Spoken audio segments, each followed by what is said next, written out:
मुझे लगता है कि चुनाव आयोग जो उसकी खुद की जिम्मेदारी है, अब उसका ठीकरा पॉलिटिकल पार्टियों के ऊपर फोड़ना चाहता है। अभी तक तो चुनाव आयोग कह रहा था कि एसआईआर हम इसलिए कर रहे हैं क्योंकि चुनाव आयोग वोटर लिस्ट को दुरुस्त करना चाहता है।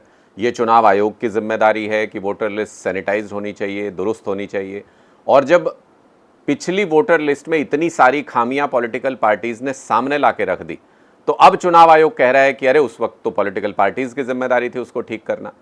मुझे लगता है कि चुनाव आयोग की भी चोरी अब पकड़ी गई है सरासर, इसलिए अब झेप रहा है चुनाव आयोग।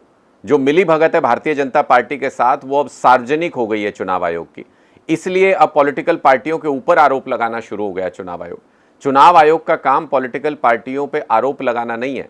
चुनाव आयोग का काम अच्छे तरीके से चुनाव का प्रबंधन करना, वोटर लिस्ट को सैनिटाइज करना, वोटर लिस्ट को शुद्ध करना है। आप खुद देखिए, मिली भगत का एक उदाहरण तो मैं दे देता हूं। दिल्ली के अंदर सरासर वोट चोरी करके भारतीय जनता पार्टी चुनाव जीती। आम आदमी पार्टी ने ढेरों आपत्तियां की चुनाव आयोग के सामने, चुनाव आयोग ने एक भी आपत्ति नहीं सुनी, पूरी मदद भारतीय जनता पार्टी की। आज उसी का तो परिणाम है, प्रधानमंत्री खुद रैली कर रहे हैं दिल्ली के अंदर, लेकिन लोग नहीं है उनके पास रैली में आने के लिए। अगर चोरी करके सरकार नहीं बनाई होती, वोट चोरी करके, तो लोग होते ना, लोगों का समर्थन होता उनके साथ। लेकिन वोट चोरी करके सरकार बनाई थी, इसलिए आज प्रधानमंत्री की रैली के लिए भी जो एमसीडी के कर्मचारी हैं, जो दिल्ली के टीचर्स हैं, उनको आदेश पारित करके त्योहार के दिन, छुट्टी वाले दिन उनको बुला के मोदी जी की रैली में ले जाया जा रहा है, क्योंकि वोट चोरी करके सरकार बनाई थी। और इसकी जिम्मेदारी किसकी बनती है? सीधे सीधे चुनाव आयोग की जिम्मेदारी बनती है।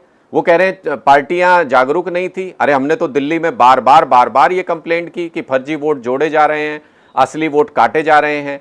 ये पूरा एक उदाहरण है जो चुनाव आयोग और भारतीय जनता पार्टी को पूरी तरह एक्सपोज करता है। लेकिन भारतीय जनता पार्टी के लोग तो ये कह रहे हैं कि आप लोगों के पास कोई मुद्दा नहीं बचा हुआ, इसलिए आप बेवजह चिल्लाते घूम रहे हैं।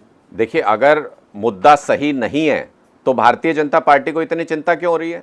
तब तो चुनाव आयोग ही अपने स्तर पर रिप्लाई दे देता, जवाब दे देता। लेकिन चुनाव आयोग तो जवाब तक नहीं दे पा रहा इस बात का कि जो जिम्मेदारी चुनाव आयोग की थी वोटर लिस्ट को मेंटेन करने की, उसको, उसकी शुचिता को बनाए रखने की, उसमें पूरी तरह से फेल कैसे हो गया चुनाव आयोग।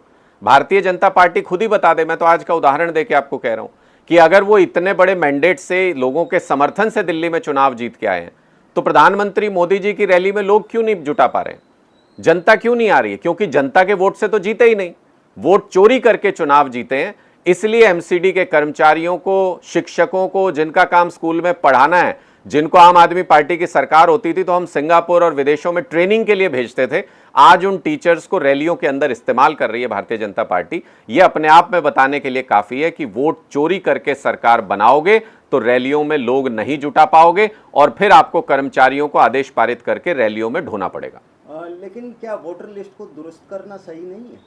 निश्चित तौर पे सही है, लेकिन वोटर लिस्ट को, अगर लोकसभा चुनाव उसी वोटर लिस्ट पे हो जाए, कोई आपत्ति नहीं है चुनाव आयोग को। और फिर आनन फानन में 65 लाख वोट काट दिए जाएं, जिसमें कि जो जिंदा लोग हैं उनको भी मरा हुआ बता दिया जाए, जो मरे हुए हैं उनको जिंदा बता के उनके वोट बना दिए जाएं, जो बीएलओ कम से कम 70 लाख वोट ऐसे हैं जिनको लिख दिया नॉट रिकमेंडेड, जिसका कारण तक नहीं बताया है। वोटर का भी तो कुछ अधिकार है।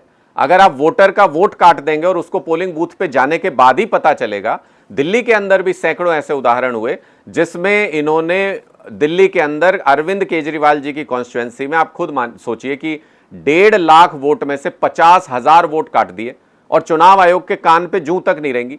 जब आप 1/3 वोटर लिस्ट को ही गायब कर दोगे, काट दोगे, तो फिर चुनाव किस तरीके से बैलेंस्ड होगा? तो फिर चुनाव का जो आधार है वोटर लिस्ट, वो किस तरीके से बैलेंस्ड होगी? ये सवाल आज पूरे देश की जनता पूछ रही है। एक अनुराग जी, भिवानी में एक बहुत दर्दनाक मामला हुआ है, एक टीचर की हत्या कर दी गई और लोग सड़कों पर। देखिए, लॉ एंड ऑर्डर के मामले में हरियाणा में इस वक्त बहुत बुरे हालात हैं। हरियाणा अगर पूरे देश की बात करें तो जो यहाँ पर लिविंग स्टैंडर्ड है वो सबसे असुरक्षित है। ये केंद्र सरकार का सर्वे है, ये हम नहीं कह रहे हैं। गैंगस्टर खुलेआम फिरौती मांग रहे हैं। जो अपराधी हैं उनके हौसले इतने बुलंद हैं कि वो दिन दहाड़े घटनाओं को अंजाम दे देते हैं। नायब सिंह जी की सरकार, मुझे लगता है चुनाव जीतने के बाद कुंभकर्ण की नींद सो रही है और इसका सबसे बड़ा कारण जो मुझे समझ में आता है वो विपक्ष की, यानी कांग्रेस की मिलीभगत भारतीय जनता पार्टी के साथ।